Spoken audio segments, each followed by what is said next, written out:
മഞ്ഞുരുകും കാലം. രചന വസീം അക്രം. അവതരണം Shahul Malayil. Editing Faisal C എന്നൂഞ്ഞേരി.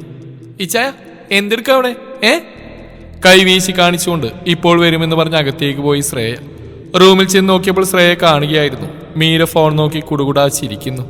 ശ്രേയക്ക് അത് കണ്ടപ്പോൾ സന്തോഷമാണെങ്കിലും മുഖത്ത് കാണിക്കാതെ അങ്ങോട്ടേക്ക് പോയി നോക്കി. ഇവളിത് എന്ത് കണ്ടിട്ടാണ് ചിരിക്കുന്നതെന്ന് മനസ്സിൽ പറഞ്ഞുകൊണ്ട് പോയി നോക്കിയപ്പോൾ അവൾ കണ്ട കാഴ്ച ഷാഹുൽ മലയിൽ ചാനലിൽ ഈ അടുത്ത ദിവസം ടെലികാസ്റ്റ് ചെയ്തൊരു കഥ ആനന്ദ കല്യാണം കാരണമാണെന്ന് അവൾക്ക് മനസ്സിലായി. ഹോ, ഇപ്പോഴെങ്കിലും ഒന്ന് ചിരിച്ചാണ്ടല്ലോ. ആ ചെറുക്കൻ ഷാഹുൽ മലയിലെ കൊണ്ട് ഇപ്പോഴൊരു ഉപകാരം ഉണ്ടായത് എൻ്റെ കൃഷ്ണ. ശ്രേയ ആത്മ. പിന്നെ കഥ പറയുന്ന വോയിസ് ഓഫ് പ്രിൻസ് കൂടി ആവുമ്പോൾ അവളെ പറഞ്ഞിട്ട് കാര്യമില്ല. ഈ ഞാൻ വരെ ലയിച്ചിരുന്ന് പോയിട്ടുണ്ട്. എന്തെങ്കിലും ആവട്ടെ, ആ കഥ അല്ലല്ലോ ഈ കഥ എന്നും പറഞ്ഞ് അവിടെ അടുത്ത് നിന്ന് വിളിച്ചു. മീര, നീ ഒന്നും ഓർക്കണം, ആ കഥയിലെ ആനന്ദല്ല ഈ കഥയിലെ നായകൻ. അതുപോലെ ഹൃദയമല്ല നീ. എന്ത്? അവളുടെ ആ ചോദ്യം കേട്ടപ്പോഴായിരുന്നു ശ്രേയ സ്വഭാവത്തിലേക്ക് തിരികെ എത്തിയത്. അത് ഒന്നുമില്ല. അതെ, ഇത് നമ്മുടെ ഫ്ലാറ്റ് അല്ല, പാലയാണ്. പാല വീടിന് ചുറ്റി ഏക്കറാണെങ്കിലും സ്ഥലമുണ്ട് കാണാൻ. പിന്നെ കായലും. ഇവിടെ ഇങ്ങനെ ചടഞ്ഞുകൂടി ഇരിക്കാനല്ലോ നിന്നെ കൊണ്ടുവന്ന്. ഇറങ്ങി വാടി, വെളിയിൽ നല്ല ഭംഗിയുള്ള പൂന്തോട്ടുണ്ട്. വാ, നമുക്ക് അത് കണ്ടിട്ട് കാറ്റും കൊണ്ട് വരാം എന്നും പറഞ്ഞ് ശ്രേയ അവിടെ കൈപ്പിടിച്ച് വലിച്ചു. അവളുടെ നിർബന്ധം കാരണം ഇറങ്ങിച്ചെന്നു മീര. അവരെ കണ്ടു ഒരു നിറഞ്ഞ ചിരിയോടെ അമ്മച്ചി അവിടെ അടുത്തേക്ക് ചെന്നു. കഴിക്കാൻ എടുത്തു വെച്ചു കേട്ടോ. നിങ്ങൾ പുറത്തേക്കാണെങ്കിലേ അവിടെ ഗാർഡനിൽ അവൻ നിൽപ്പുണ്ട്, വിളിച്ചുകൊണ്ട് പോര്. എനിക്ക് കാല് മേല. ഇച്ചായനോട് ഞാൻ പറഞ്ഞേക്കാം അമ്മച്ചി, കുറച്ച് കഴിയട്ടെ, ഇപ്പൊ വിശപ്പില്ല. അതും പറഞ്ഞ് അവൾ എബിയുടെ അടുത്തേക്ക് നടന്നു. മീര അവിടെ തന്നെ മടിച്ചു നിന്നു. അവളുടെ കൈ പിടിച്ച് വലിച്ചു ശ്രേയ. അകലിൽ നിന്ന് കണ്ടു എബി തന്നിലേക്ക് വരുന്നവളെ. എന്തോ മീരയുടെ സാമീപ്യം താൻ വല്ലാതെ ആഗ്രഹിച്ചു പോകുന്നു. തെറ്റാണോ താൻ ചിന്തിക്കുന്നത്? ആ മനസ്സിൽ ഇനി മറ്റൊരാൾക്ക് സ്ഥാനം കാണില്ലെന്നറിയാം. എങ്കിലും എനിക്ക് ഇഷ്ടപ്പെടാമല്ലോ. ഒരു പെൺകുട്ടിയോട് ഇതുവരെ എനിക്ക് തോന്നാത്ത എന്തോ ഒന്ന് അത് നിന്നിലുണ്ട് മീര. ആദ്യമൊക്കെ ഒരു സാധാരണമായിരുന്നു, പിന്നെ എങ്ങനെയാണതൊരു പ്രണയത്തിലേക്ക് വഴിമാറിയതെന്ന് എനിക്കറിയില്ല. എൻ്റെ മനസ്സ് അതേബി നിന്റെ മുമ്പിൽ തുറക്കില്ല മീര കൊച്ചേ. കാരണം എനിക്കറിയാം നിരാശയാവും നീ എനിക്ക് തരുന്നതെന്ന്. എൻ്റെ പ്രണയം അത് ഈ മനസ്സിൽ തന്നെ കിടന്ന് എരിഞ്ഞടങ്ങട്ടെ. അറിയാതെയാണെങ്കിലും ഒരു വിങ്ങൽ അനുഭവപ്പെട്ടു അവന്. അവൾ അടുത്തു വരുന്തോറും സ്വയം നഷ്ടപ്പെടുന്ന പോലെ. എന്താണ് ചായ, പകൽക്കിനാവ് കാണുകയാണോ? ചിരിച്ചുകൊണ്ട് ചോദിച്ചു ശ്രേയ. അതേ കൊച്ചേ, നടക്കാത്ത ഒരു നല്ല സ്വപ്നം കാണുക. ഓഹോ, അപ്പൊ നടന്നാലോ? ആളാരാ? ചോദിക്കുമ്പോഴും ശ്രേയ ശ്രദ്ധിച്ചു മീരയുടെ പ്രണയത്തോടൊഴുകുന്ന കരിനീല കണ്ണുകളെ. എന്നാൽ അവൾ കണ്ണുകൾ താഴ്ത്തി ഒന്നിലും ശ്രദ്ധയില്ലാതെ നിൽക്കുകയാണ്. ഉത്തരമായൊരു മങ്ങിയ ചിരിച്ചവൻ. എന്റെ ഇച്ചായ കള്ള കള്ള കാമുക, കണ്ണടച്ച് പാലുടിക്കുന്നത് ഞാൻ അറിയുന്നുണ്ട് കേട്ടോ. അവന്റെ അടുത്ത ബെഞ്ചിലിരുന്നവൾ ശേഷം വളരെ പതിയെ അവന്റെ ചെവിയോരം ചേർന്ന് പറഞ്ഞു. ഒരു കള്ളച്ചിരിയിരിച്ച് അവൻ മീരയിലേക്ക് കണ്ണു വായിച്ചു. ലവ് ബേഡ്സിന്റെ കൂടിനരികിൽ നിൽക്കുകയാണ് അവൾ. കൈകൾ നീട്ടിക്കൊണ്ട് ചെറിയ ചിരിയോടെ നിൽക്കുന്നു. ആ ഇണക്കിളികളെ നോക്കി തന്റെ പെണ്ണിന്റെ നിൽപ്പ് ആസ്വദിച്ചു ആവോളം അവൻ. പെട്ടെന്നായിരുന്നു അവൾ തിരിഞ്ഞത്. ഒരു പിടച്ചിലോടെ മിഴികൾ മാറ്റിയേപ്പി. അവളുടെ കരഞ്ഞു വരേണ്ട മിഴികൾ അവനെ വേദനിപ്പിച്ചു. അവളുടെ ദുഃഖം തന്റേതാക്കാനും അവന്റെ സന്തോഷം അവൾക്കായി പകർന്നു നൽകാനും വെറുതെയെങ്കിലും ആഗ്രഹിച്ചു ഏപ്പി. ഇടനെഞ്ചോട് ചേർത്ത് പിടിച്ച് അവളുടെ ചെവിയോരം പതിയെ നിനക്ക് ഞാനുണ്ട് പെണ്ണേ എന്ന് പറയാൻ തോന്നി അവന്. പക്ഷെ ഒന്നിനും കഴിയുന്നില്ലല്ലോ കർത്താവേ എന്ന് മനസ്സിൽ പറഞ്ഞു. അവൻ അങ്ങനെ തന്നെ ഒരു നിമിഷം നിന്നുപോയി. മതിച്ചാ ഇങ്ങനെ ഊറ്റിയത്, കുറച്ച് ബാക്കി നോട്ടെ, അവിടെ ഭാഗ്യണ്ടേ പിന്നെയും ഊറ്റാം. അതും പറഞ്ഞ് ചിരിച്ചവള്. നിനക്കത് മനസ്സിലായല്ലേ? പിന്നെ അത് ചായ, ഈ കാള വാല് വെക്കുമ്പോൾ തന്നെ അറിയാലോ എന്തിനാണെന്ന്. പക്ഷെ വേണ്ട ചായ, ഞാൻ വീണ്ടും പറയാം, എനിക്കെന്തോ ഒരു പേടി പോലെ. ഈ ചായന്റെ മനസ്സ് നോവുന്നൊരു തോന്നൽ. അവളില് ഇനിയൊരു പ്രണയം വിവാഹം അവളെ കൊണ്ട് പറ്റുമെന്ന് തോന്നില്ല. കാരണം അത്രയും നോവിച്ച എല്ലാവരും കൂടെ ആ പാവത്തിനെ. ഒന്നും അങ്ങനെ പിടിച്ചു വാങ്ങാൻ നിന്റെ ഇച്ഛായം പഠിച്ചിട്ടില്ലടി, അന്നും ഇന്നും. പക്ഷേ മനസ്സിൽ നിന്ന് അങ്ങോട്ട് എടുത്തു കളയാൻ പറ്റുന്നില്ല എബിക്ക്. അത് പറയുമ്പോൾ അവന്റെ ശബ്ദം ഇടറുന്നുണ്ടായിരുന്നു. അതറിഞ്ഞു ശ്രേയ. ആഹാ, ഇച്ഛായനും പെൺകുട്ടി എന്താ ചെവി തിന്നുന്ന്? ഈ പാവം ഞാനൊരുത്തിൻ്റെ ഇവിടെ. തിരിഞ്ഞു നോക്കാതെ തന്നെ അറിഞ്ഞു അതാരാണെന്ന്. ദേഷ്യത്തോടെ എഴുന്നേറ്റ് ശ്രേയ. അല്ല, നീ ഇവിടെ തന്നെ കൂടാനാണോ പ്ലാന്? എബി ഒരു ചിരിയോടെ കൂർപ്പിച്ചു നോക്കി അവന്. അല്ല, പുതിയ അതിഥികളൊക്കെ വന്ന സ്ഥിതിക്ക് ഒന്ന് കൂടിയേച്ചും പോവാല്ലയോ? അതും പറഞ്ഞുകൊണ്ട് കണ്ണിറുക്കി കാണിച്ച് അവളെ എട്ടി. ആ പെങ്ങള് ഇവിടെ വന്നിരിക്ക്, ഇങ്ങനെ മാറി നിൽക്കാതടോ. മാറി നിൽക്കുന്ന മീരയുടെ അടുത്തേക്ക് ചെന്ന് കയ്യിൽ പിടിച്ചു വലിച്ചു. പെട്ടെന്നായതുകൊണ്ടൊന്ന് വിറച്ചവൾ. ശേഷം അവളെയും കൊണ്ട് അവിടെ ഉണ്ടായിരുന്ന വേറൊരു ബെഞ്ചിലിരുന്ന് വെട്ടി. കൈ പെട്ടെന്ന് പിൻവലിച്ചൊന്ന് ചിരിക്കാൻ ശ്രമിച്ചു മീര. താൻ തടയി കാണിച്ച് എന്തിനാ അവിടെ കൈ കയറി പിടിച്ച്? ശ്രേയയ്ക്ക് വെഡ്ഡിൻ ചെയ്ത് തീരെ പിടിച്ചില്ല. അവൾ നിന്ന് ചൂടാവാൻ തുടങ്ങി. അതെന്നാ വല്ല അയിത്തോ മറ്റോ ഉണ്ടോ കൈ കയറി പിടിച്ചാ? പിന്നെ എന്തിനേയും തെറ്റായി കാണുന്നവർക്ക് അങ്ങനെ തോന്നും അല്ലേ പെങ്ങളെ? ഒരു പെൺകുട്ടിയുടെ കൈ അവിടെ അനുവാദം കൂടാ പിടിച്ചിട്ട് നീ ന്യായം പറയുന്ന താൻ? ശ്രേയ അവന് നേരെ ദേഷ്യത്തോടെ അടുത്തു. ഏതാ ഇപ്പൊ നന്നായി, എടോ ഞാനിത് ഏത് ലോകത്താ ഏത് നൂറ്റാണ്ടിലാ ജീവിക്കുന്നത്? തെറ്റായ രീതിയിലല്ല നമ്മളൊരാളെ തൊട്ടെങ്കിൽ അതിലെന്താ തെറ്റുള്ളത്? അതിന് ആൺപെൺ വ്യത്യാസം വേണം. രണ്ടുപേരുടെയും വാക്കുതർക്കം ഒരു പകപ്പോട് അന്തം വിട്ട് നോക്കിയിരിക്കുകയാണ് എബിയും മീരയും. ശ്രേയ, ഇതൊരു പ്രശ്നമാക്കണ്ട, എനിക്കൊരു കുഴപ്പമില്ല. നീ അങ്ങനെ പറയും. സൈക്കിൾ കയറ്റാൻ തരം കിട്ടിയാലേ ബെൻസ് ലോറി കയറ്റാൻ തരാ, നിനക്ക് അറിയാത്തോണ്ടാ. ആഹാ, ഞാൻ അങ്ങനെ ഒരുത്തനാണെങ്കിലേ എന്റെ പൊന്നുമോളിപ്പോ പച്ചമാകതി നിന്ന് നടക്കുന്ന സമയായേനെ. എന്താണ് താൻ പറഞ്ഞു വൃത്തിട്ടവനെ? അതും പറഞ്ഞ് നിലത്തേക്ക് നോക്കി ശ്രേയ ഒരു കല്ല് കണ്ട് എടുത്തെറിയാൻ തുടങ്ങിയതും മീര കൈപ്പിടിച്ചു. ശ്രേയ, എന്തീ കാണിക്കുന്നത്? നിങ്ങൾ തമ്മിൽ നേരത്തെ പരിചയമുണ്ടോ? അതുകൊണ്ട് അവിടെ നടുവിലേക്ക് എബിയും വന്നു. മീര ചോദിച്ച ചോദ്യം അവൻ ആവർത്തിച്ചു. പിന്നെ രണ്ടുപേരെയും രൂക്ഷമായി നോക്കി. ഇല്ലേച്ചാ, എനിക്കറിയില്ല ഈ ദരിദ്രവാസിയെ. ഒന്ന് പതിരെങ്കിലും പിടിച്ചു നിന്നു അവൾ എഡിനെ നോക്കി പുരുകുയർത്തി എബി. എനിക്കറിയാം എബി, അവളെ കഴിഞ്ഞ 3 വർഷമായിട്ട് പുറകെ നടക്കുക ഈ പാവം ഞാൻ. വിലപ്പെട്ടത് ഇവളുടെ ഹൃദയമല്ലേ ശ്രേയ? പറഞ്ഞ അവളെ നോക്കിയെന്ന് കിളിപോയ പോലെ നിന്നു അവൾ. അവരുടെ സംസാരം കേട്ട് ചിരി വന്ന മീരക്ക്. ശേഷം എബിയുടെ മുഖത്തേക്കും. ഒരു നിമിഷം ആ ചിരിയിൽ ലയിച്ചു നിന്നു എബി. പെട്ടെന്ന് എന്തോ ഓർത്തു. എടാ ചെക്ക, എന്റെ പെങ്ങടെ പുറകെ മണപ്പിച്ചിടന്നാലേ അന്ന് ഞാൻ നിന്നോട് ചെവിയിലൊരു കാര്യം പറഞ്ഞിരുന്നു, ഓർക്കുന്നുണ്ടോ? അതേതാ, എവിടെയും അങ്ങനെ തന്നെയാണ് കേട്ടോ. എഡിന് അന്നത്തെ കാര്യം ഒന്ന് പുറകോട്ട് ചിന്തിച്ചു. ഇവളുടെ പിറകെ നടക്കണ്ട, നടന്നാൽ എഡി നിന്റെ ഷെഡി ഞാൻ കീറും കേട്ടോ. ആലോചിച്ചുകൊണ്ട് തലകുടഞ്ഞു എഡി. ശേഷം ധൈര്യം സംഭരിച്ചുകൊണ്ട് പറയാൻ തുടങ്ങി.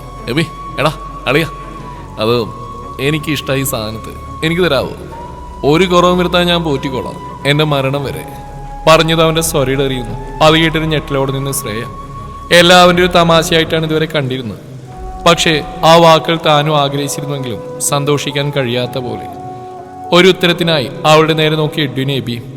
ഒന്നും മിണ്ടാതെ മീരയുടെ കൈപ്പിടിച്ച് നടന്നിരുന്നവൾ. രണ്ടുപേരും പോകുന്ന പരസ്പരം മുഖത്തോട് മുഖം നോക്കിയിരുന്നു അവർ.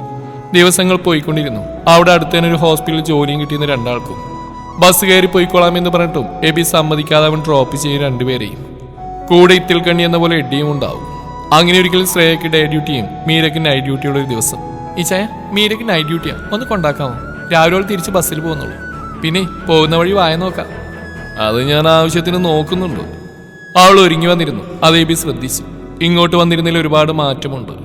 കറുപ്പ് പടർന്ന കൺതടങ്ങളിൽ ഇപ്പോൾ തിളക്കമുണ്ട്, പ്രതീക്ഷയുടെ തിളക്കം. എബി കാറിലേക്ക് കയറി. പുറകിലായി മീരി. കൊള്ളാലോ മീരക്കോസെ, നീ എന്നെ ഡ്രൈവറാക്കുന്നോ? അത് പറഞ്ഞ ഒരു ചമ്മലോടെ നോക്കി അവനെ. ശേഷം ഫ്രണ്ട് സീറ്റിൽ കയറിയിരുന്നു. സന്തോഷം കൊണ്ട് ശ്വാസം മുട്ടുന്ന പോലെ തോന്നിയവന് ഒരു ദീർഘവിശ്വാസം വലിച്ചു വിട്ട്. ജീപ്പിനുള്ളിൽ മൗനം തളം കെട്ടി. രണ്ടാളുടെയും ശ്വാസം ഇടക്ക് ഹോണിന്റെ ശബ്ദവും മാത്രമായിരുന്നു അവർക്കിടയിൽ ഉണ്ടായിരുന്നത്. അവൻ തന്നെ ആ മൗനം മുറിച്ചു. ജോലിയൊക്കെ എങ്ങനെ പോകുന്നു മീരക്കൊച്ചെ? താൻ ഹാപ്പി അല്ലേ? ഇനി എന്നെ ആരെങ്കിലും ആവശ്യമുണ്ടെങ്കിൽ പറയാൻ മടിക്കരുത് കേട്ടോ. ഒന്ന് മോളി അവള്. എന്നോട് മാത്രം എന്നതാടോ താനൊരു മോളിൽ മാത്രം, അല്ലെങ്കിൽ 1-2 വാക്കുകൾ മാത്രം. അതെന്താ അങ്ങനെ? ഇനി ഞാൻ മിണ്ടാൻ കൊള്ളാത്തവനായിട്ട് തോന്നിയിട്ടാണോ? അങ്ങനെ ഒരു തോന്നലുണ്ടോ? അതല്ലേ ചായ. പെട്ടെന്ന് ജീപ്പോടെ നിന്നു. ഓച്ചേ, നീ എന്നാ വിളിച്ചേ? അത് സോറി, പെട്ടെന്ന്. സോറിയോ? അതെന്നാത്തിനാ? താൻ അങ്ങനെ വിളിക്കുമ്പോഴേ കേൾക്കാനൊരു സുഖാവച്ചേ, ഒരു മഞ്ഞ് പെയ്യുന്ന സുഖം, ആകെ മൊത്തൊരു കുളിര്. എല്ലാത്തിനും നന്ദിയുണ്ട് ഇച്ചായനോട്. എല്ലാത്തിനും ഞാൻ പറയാൻ തന്നെ എല്ലാം സഹായിച്ചു തന്നു, നല്ലൊരു സഹോദരനായിട്ട്. അവസാനത്തെ ആ വാക്കേട്ടത് ശ്വാസം എടുക്കാനാവാതെ കണ്ണുമിഴിഞ്ഞ എബിയുടെ. അതെ, തൽക്കാലം എനിക്കൊരു സഹോദരിയുണ്ട്, അത് മതി. കൂടുതൽ താങ്ങാൻ വയ്യാത്തോണ്ട. സഹോദരനോളെ ഇച്ചിരി പാടാണ് കെട്ടിയാടാനേ. അതും പറഞ്ഞ് ചിരിച്ചവൻ. സോറി, പെട്ടെന്ന് ഞാൻ വിളിച്ചത് ഇഷ്ടമായില്ലെങ്കിൽ സോറി.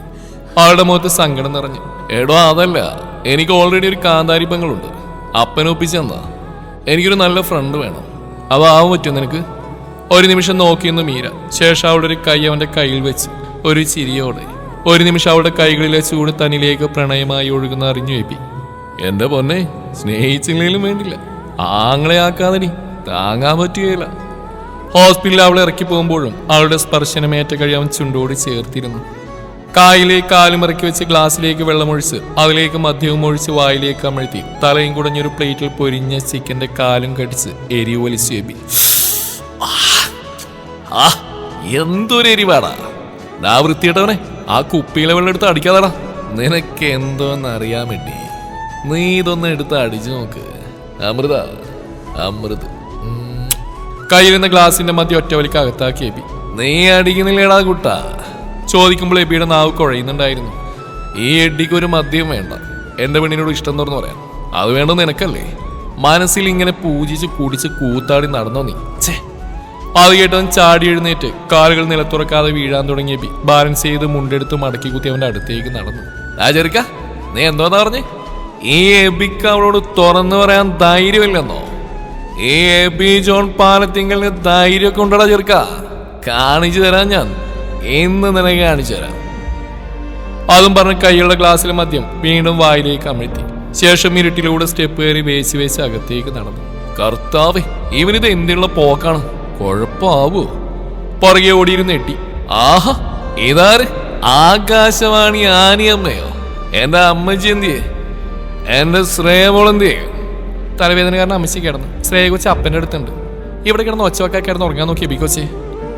മീരക്കൊച്ചെ, ഈ മീരക്കൊച്ചെന്ത്? എനിക്ക് പറയണം, എനിക്ക് ഇപ്പൊ പറയണം. ഈ നെഞ്ചിനുള്ളിൽ നീരാണ്, ഈ നെഞ്ചിനുള്ളിൽ നീയാണ് എന്ന് പറഞ്ഞ് മുഴുവനാക്കുമ്പോഴേക്ക് എട്ടി വന്നിരുന്നു.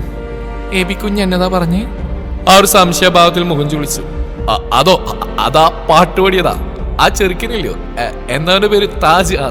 താജ് സിംഗ്. നെഞ്ചിനുള്ളിൽ നീയാണ്, കണ്ണടച്ചാൽ നീയാണ്.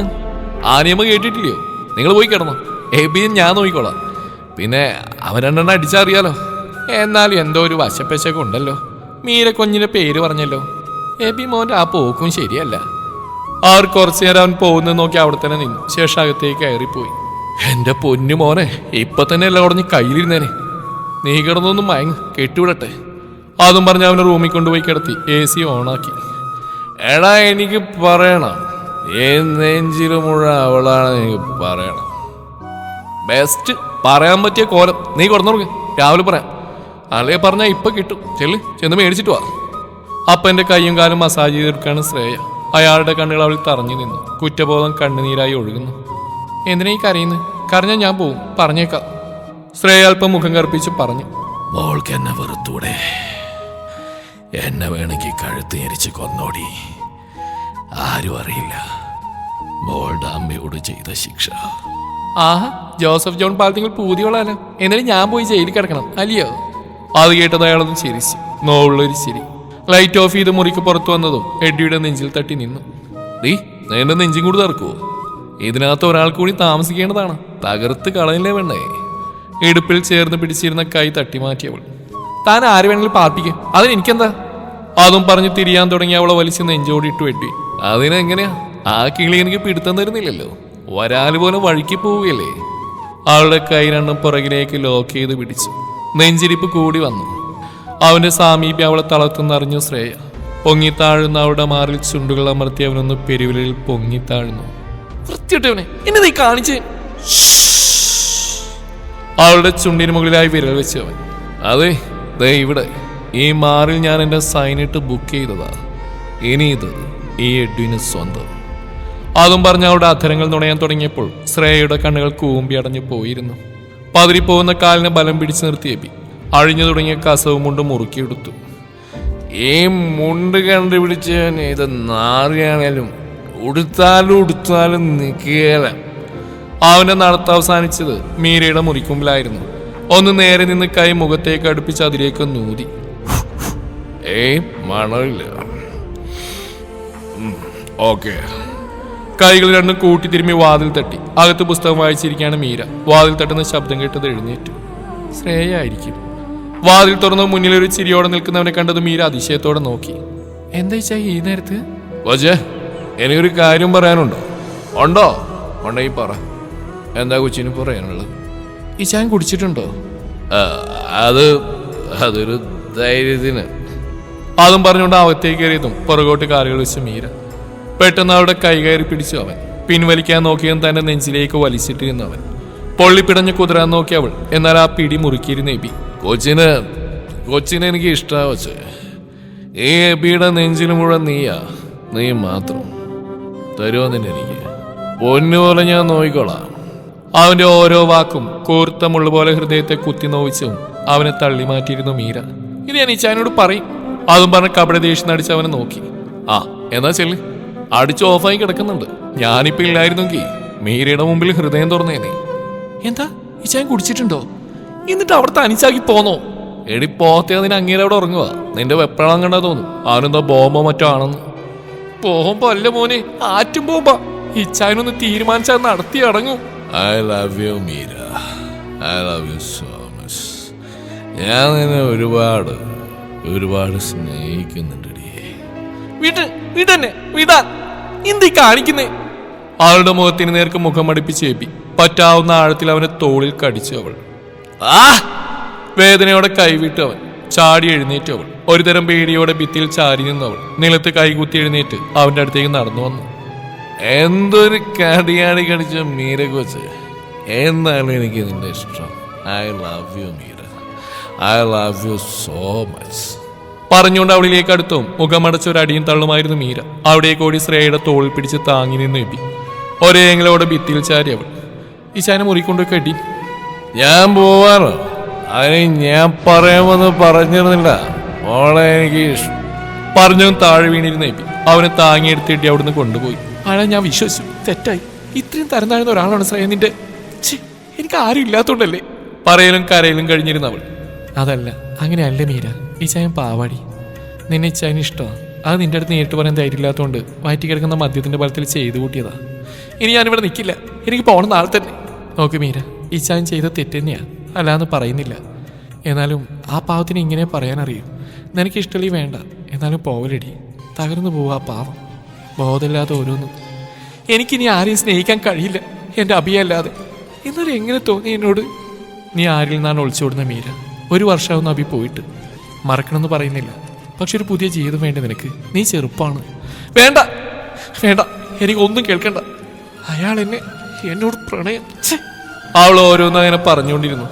എന്തു പറഞ്ഞാൽ അവിടെ തീരുമാനത്തെ മാറ്റാൻ പറ്റില്ലെന്ന് മനസ്സിലാക്കിയ ശ്രേയ അങ്ങനെ എപ്പോഴോ കിടന്ന് മയങ്ങിപ്പോയി. അവളെ കെട്ടിപ്പിടിച്ച ശ്രേയയും ജനലിലൂടെ മുഖത്തേക്ക് സൂര്യപ്രകാശം അടിച്ചതും ഒന്ന് കണ്ണി ചിമ്മി തുറന്ന് ഏപ്പി. ശേഷം മുഖത്തിന് മുകളിൽ പില്ലോ വെച്ചതും പെട്ടെന്ന് എന്തോർത്ത് പോലെ ചാടി എഴുന്നേറ്റു. ഞാൻ എന്നാ പണിയാ കാണിച്ച കർത്താവേ, ഇനി എങ്ങനെയാ കൊച്ചിന്റെ മുഖത്ത് നോക്കും? അത് ഓരോന്നും ചെയ്തു കൂട്ടുമ്പോൾ ഓർക്കണമായിരുന്നു. ശബ്ദം കേട്ട് തിരിഞ്ഞു നോക്കിയപ്പോൾ കണ്ടു വാതിൽപ്പടിയിൽ കൈകെട്ടി നിൽക്കുന്നവളെ, ശ്രേയെ. എല്ലാം അവിയിൽ വരുവാക്കിയപ്പോ സമാധാനമായല്ലോ. ഈ ഒടുക്കത്തെ കുടിയല്ലാത്തിനും കാരണം ഒരു പ്രേമനായകൻ. എടി മോളെ, പറ്റിപ്പോയി. വേണമെന്ന് വെച്ച് ചെയ്തല്ല. ഈച്ചായന്റെ പിടിവിട്ടു പോയതാ. ഈച്ചായ അവളുടെ മാനസികാവസ്ഥ അത് ഓർക്കണമായിരുന്നു. സ്വന്തം പ്രാണനായവൻ ജീവനതുല്യം സ്നേഹിച്ചവൻ കൺമുമ്പിൽ പെടഞ്ഞു മരിച്ചതാ. അങ്ങനെയുള്ള അവളുടെ മനസ്സിൽ ഒരു പ്രണയം അത്ര പെട്ടെന്ന്. അവൾ നെടുവീർപ്പോടെ പറഞ്ഞു നിർത്തി. ഞാൻ പറഞ്ഞല്ലോ മോളെ, പിടിവിട്ടു പോയത്.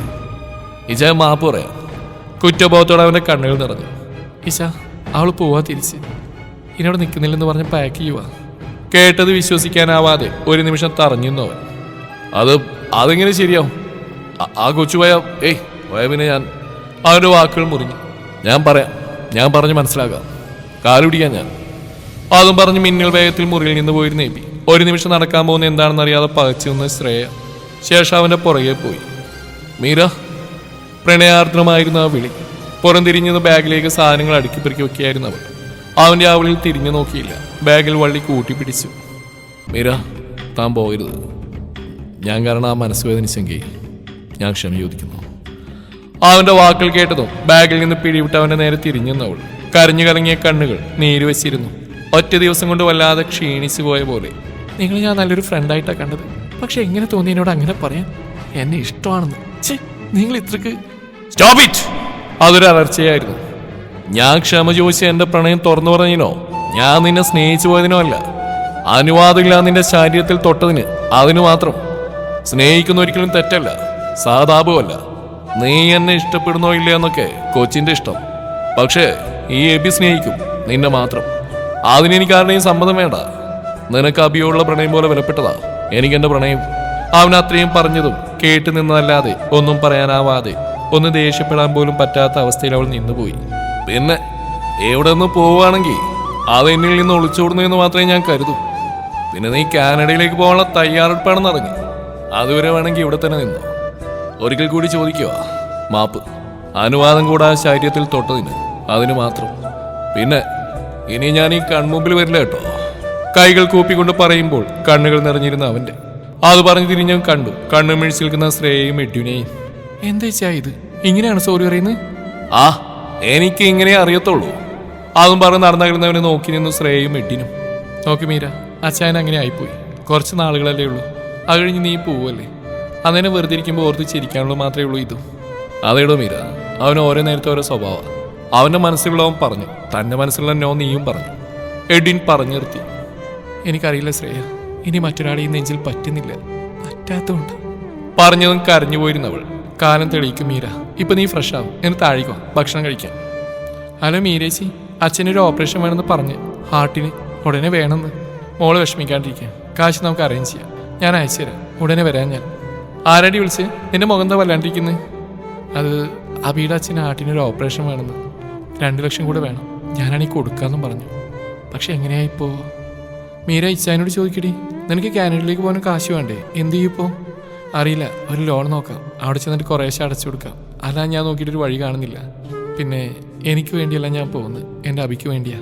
അവൻ ചെയ്യേണ്ടിരുന്ന കാര്യങ്ങൾ അതെല്ലാം എനിക്ക് ചെയ്തു കൊടുക്കണം ശ്രേയ. ദിവസങ്ങൾ ഓരോന്നും പോയിക്കൊണ്ടിരുന്നു. അറിയാതെ പോലും അവളുടെ മുന്നിൽ പോയി ലബി. എങ്കിലും ഒളിച്ചും പാത്ത് അവളെ കണ്ണു നിറയെ കാണുന്നുണ്ടായിരുന്നവൻ. ഇന്നാണ് അബിയുടെ അച്ഛൻ്റെ ഓപ്പറേഷൻ. അതിനായി രാവിലെ തന്നെ പോയിരുന്ന മീര, ഒപ്പം ശ്രേയയും. അവിടുത്തെ കാര്യങ്ങളെല്ലാം ഭംഗിയായി കഴിഞ്ഞു. വൈകുന്നേരത്തോടെ അവർ തിരിച്ചെത്തി. മീര നേരെ പോയത് എബിയുടെ അടുത്തേക്കായിരുന്നു. മുകളിൽ ജനലിനരികിൽ ആരോടോ ഫോണിലൂടെ ദേഷ്യപ്പെട്ടു നിൽക്കുന്ന എബിയാണ് അവൾ കണ്ടത്. അവരും തിരിഞ്ഞു നോക്കി. എന്താണെന്ന് പുരികമുയർത്തി ചോദിച്ചു അവളോട്. നിങ്ങളാണോ കാശ് കൊടുത്ത്? സോറി, എന്താ പറഞ്ഞേ? കേട്ടില്ല. അച്ഛൻ്റെ ഓപ്പറേഷനുള്ള കാശ് നിങ്ങളാണോ അടച്ചതെന്നാ ചോദിച്ച്. ഏതച്ഛൻ? ഞാൻ പലരെയും സഹായിക്കാറുണ്ട്, പക്ഷെ ഓർത്തു വെക്കാറില്ല. എൻ്റെ അബിയുടെ അച്ഛനെ. എനിക്കറിയാം നിങ്ങളാണത് കൊടുത്തതെന്ന്. അതെൻ്റെ കടമയാണ്, അതിലാരും കൈകടത്തുന്നത് എനിക്ക് ഇഷ്ടമല്ല. ഓഹോ, അങ്ങനെയാണെങ്കിൽ തിരിച്ചു തന്നോളൂ. പക്ഷെ ഇപ്പോഴല്ല, നീ പുറത്തുപോയി കാശുണ്ടാക്കിയിട്ട് പലിശ സായുധം. ഇപ്പം അത് കയ്യിലിരിക്കട്ടെ, അല്ലെങ്കിൽ എങ്ങനെ പോകും? എന്നിൽ നിന്ന് രക്ഷപ്പെടണ്ടേ? ഇപ്പൊ കൊച്ചു പോയിക്കോ. അതും പറഞ്ഞാൽ ഫോൺ നോക്കിയിരുന്നു. എനിക്കിനി ഒരു വിവാഹ ജീവിതമില്ല. അമ്മച്ചിയുടെ ആഗ്രഹം പോലെ വേറൊരു വിവാഹം കഴിക്കണം. ആ അമ്മച്ചിയുടെ ശാപം അതും കൂടെ എനിക്ക് താങ്ങാൻ പറ്റില്ല. എന്നെ കാത്തിരിക്കേണ്ട. എൻ്റെ മനസ്സിൽ അങ്ങനെയൊന്നും. മുഴുവൻ പറയാനാവാതെ വാക്കുകൾ മുറിഞ്ഞ് ശബ്ദമിടറി. പോയില്ലായിരുന്നോ? മീര പോയിക്കോളൂ, എനിക്ക് കുറച്ച് ജോലിയുണ്ട്. പിന്നെ എബി ഒരാളെയും സ്നേഹിച്ചിട്ടുള്ളൂ. മരിക്കോളെയും നെഞ്ചിൽ അതേ കാണും. ഇന്ന് അമ്മച്ചി എൻ്റെ അമ്മച്ചി അല്ലയോ? എന്നെ മനസ്സിലാവും, മറ്റാരെ കാണും. അവൾ ശ്രദ്ധിക്കാതെ ഫോൺ ടേബിൾ വെച്ചുകൊണ്ട് ടവലെടുത്ത് ബാത്റൂമിലേക്ക് കയറിയവൻ. കുറച്ചു നേരം അങ്ങനെ തന്നെ നിന്നവൾ കണ്ണുനീര് കവിളിനെ തഴുകിയതും ചെറുനോവോടെ വലതു കൈ കൊണ്ട് തുടച്ചു. ഗാർഡനിൽ ആകാശത്തേക്ക് നോക്കിയിരിക്കുകയാണ് മീര. മിന്നിത്തിളങ്ങുന്ന ഒരു നക്ഷത്രത്തെ നോക്കി അത് കണ്ണി ചെമ്മി കാണിക്കുന്ന പോലെ. അബി, എന്ത് ചെയ്യും ഞാൻ? ഈ ചായം പാവ, എനിക്കറിയാം മനസ്സ്. പക്ഷെ കഴിയില്ല എനിക്ക് നല്ലൊരു ഭാര്യയാവാൻ. കഴിയില്ല എനിക്ക് നിന്നെ മറക്കാൻ. കഴിയില്ല. ഞാൻ കാരണം ഇനിയൊരു ജീവൻ കൂടി തകർന്നു പോയാൽ. ഒരു തേങ്ങലോടെ വന്ന കരച്ചിൽ തൊണ്ടക്കുഴിയിൽ പിടിച്ചു നിർത്തി. കുറച്ചകലെ മാറി ഒരാളും കൂടി ആ നക്ഷത്രത്തെ നോക്കി നിന്നിരുന്നു. എനിക്ക് തന്നൂടെ അബി നിന്റെ പെണ്ണിനെ. ആ കണ്ണ് നടക്കാതെ പൊന്നുപോലെ ഞാൻ നോക്കിക്കോളാം, മരണം വരെ. പക്ഷേ അവള് മാറില്ല അല്ലേ അബി? ആ മനസ്സിൽ ഇപ്പോഴും നീ മാത്രമേ ഉള്ളൂ. എന്തൊരു ഭാഗ്യവാനാടാ നീ. അവിടെ ഈ അബിക്ക് സ്ഥാനമൊന്നുമില്ലടാ. അത് പറയുമ്പോൾ അവന്റെ കണ്ണിലൊരു നീർത്തിളക്കമുണ്ടായിരുന്നു. ചുണ്ടിൽ നോവുള്ള ഒരു ചിരി. അകലെ നിന്നേ കണ്ടു ദൂരേക്ക് നോക്കിയിരിക്കുന്ന അവളെ. കരയുകയാണെന്ന് ആ തോളനക്കത്തിലൂടെ കണ്ടാൽ അറിയാം. അവന്റെ മനസ്സൊന്ന് തുടിച്ച് അവളുടെ അരികത്തിരിക്കാനും നെഞ്ചോട് ചേർത്ത് പിടിച്ച് ഇനി ഞാനുണ്ട് പെണ്ണേ എന്ന് പറഞ്ഞ് ആ കണ്ണുനീരിനെ ചുണ്ടോട് ഒപ്പിയെടുക്കാനും. അവളുടെ അടുത്തേക്ക് വരുന്ന ശ്രേയയും എഡിനെയും അകലിൽ നിന്ന് നോക്കി കാണുകയായിരുന്നു അവൻ. തങ്ങളെ നോക്കി നിൽക്കുന്ന എബിയെ കണ്ടതും കൈകാട്ടി വിളിച്ചു വെട്ടി. ഇല്ല എന്ന് തലയാട്ടി കാണിച്ചവൻ. മീര, നാളെ ഇവിടെ എൻ്റെ അപ്പനും അമ്മച്ചും വരും, ഒരാളെ കാണാൻ. എൻ്റെ കൂടെ കാഞ്ഞിരപ്പള്ളി കൊണ്ടുപോകാൻ. മീര സംശയഭാവത്തോടെ അവനെ നോക്കി. കർത്താവ്, ഇങ്ങനെ നോക്കില്ല മീര, നിന്നെയല്ല. നിന്നെ കൊണ്ടുപോയാലേ എബി എന്നെ ഉപ്പിലിടും. മതി തമാശ. ഡി, ഞാൻ ഇവനെങ്ങ് കെട്ടിയാലെന്ന് വിചാരിക്കാം. എന്നാ എൻ്റെ അഭിപ്രായം? എനിക്ക് വലിയ താല്പര്യം ഉണ്ടായിട്ടൊന്നല്ല, പിന്നെ 2-3 കൊല്ലമായിട്ട് ഇങ്ങനെ പുറകെ മണപ്പിച്ച് നടക്കുമല്ലേ, അപ്പം പിന്നെ ഒന്ന് വീണ് കൊടുക്കാമെന്ന് വിചാരിച്ചു. അത്രയേ ഉള്ളൂ.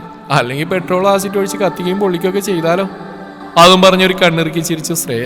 എന്നതാടി കുരുത്തം കെട്ടവൾ ഇപ്പൊ പറഞ്ഞ്? അവൻ ചോദിച്ച് അവളെ പിടിക്കാനൊരുങ്ങിയതും അവൾ ഓടിയിരുന്നു. പുറകെ അവനും. എല്ലാം ഒരു ചിരിയോടെ നോക്കി കണ്ടു മീര. എന്നതാടി കുറിപ്പ് നീ ഇപ്പൊ പറഞ്ഞ്? അപ്പൊ എന്നാ അങ്ങനെയാണോ കണ്ടിരിക്കുന്നത്?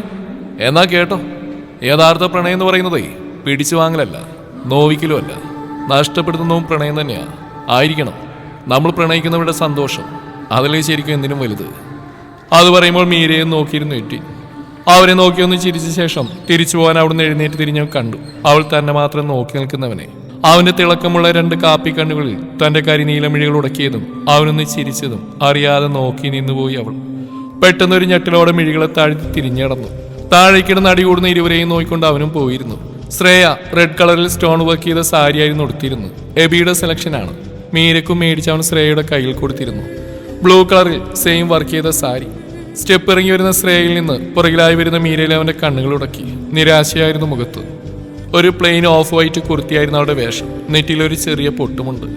കണ്ണുകൾ പിൻവലിച്ച് മുഖം കൊടുക്കാതെ അവിടുന്ന് എഴുന്നേറ്റു മാറി എബി. ആ മുഖത്ത് തനിക്കായി തരാൻ ഒന്നുമില്ലെന്ന് അറിഞ്ഞിരുന്നവൻ. അവൾ കണ്ടിരുന്നു അവിടുന്ന് എഴുന്നേറ്റ് പോകുന്നവനെ. എഡിന്റെ അച്ഛനും അമ്മയ്ക്കും വീട്ടുകാർക്കും ഉൾപ്പെടെ ശ്രേയെ നന്നായി ബോധിച്ചു. എത്രയും പെട്ടെന്ന് മുന്നിട്ട് നടത്തിയാൽ മതിയെന്നായിരുന്നു അവർക്ക്. അവനും അങ്ങനെ തന്നെ. മമ്മി, അവൾക്ക് അടുത്ത മാസം കാനഡയിലേക്ക് പോകണം. അതിനും എൻ്റെ വിവാഹം നടത്തിയിരുന്നെങ്കിലെന്നാ അവളുടെ ആഗ്രഹം. എൻ്റെയും. ശ്രേയ അവരോടായി പറഞ്ഞു. അതിനെന്താ മോളെ, അങ്ങനെ ആയിക്കോട്ടെ.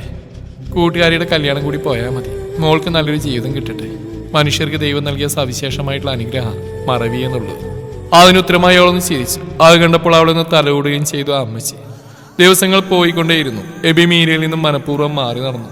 അത് അവളിലൊരു ആശ്വാസവും അവനിൽ വേദനയുമായിരുന്നു. ഇനി വിരലിലുണ്ടാവുന്ന കുറച്ച് ദിവസങ്ങൾ കൂടി അവൾ തന്നിൽ നിന്ന് അകന്നു പോവുകയാണെന്നുള്ള ഓർമ്മ അവനെ കൂടുതൽ കുത്തിനോവിച്ചു.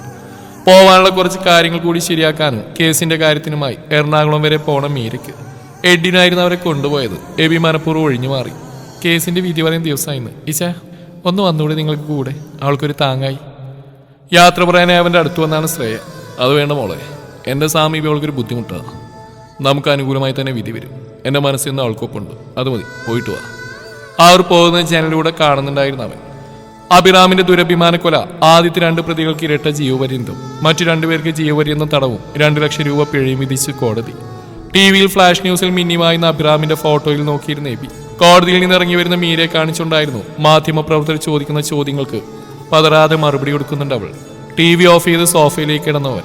രാത്രിയായിരുന്നു അവൻ വരാൻ. വരുന്നത് ബാൽക്കണിയിൽ നിന്നും കണ്ടു. മുഖം കൊടുക്കാതെ ഒഴിഞ്ഞു മാറി. ഒരു കപ്പ് ചായയും കുടിച്ച് ഗാർഡനിൽ ഇരിക്കുകയാണ് എബി. അവിടേക്ക് നടന്നു വരുന്നവളെ കണ്ട് ഒരു നിമിഷം നോക്കി നിന്നു. അവൾ അടുത്തേക്ക് വന്നു. പോവാനായി എഴുന്നേറ്റു അവൻ.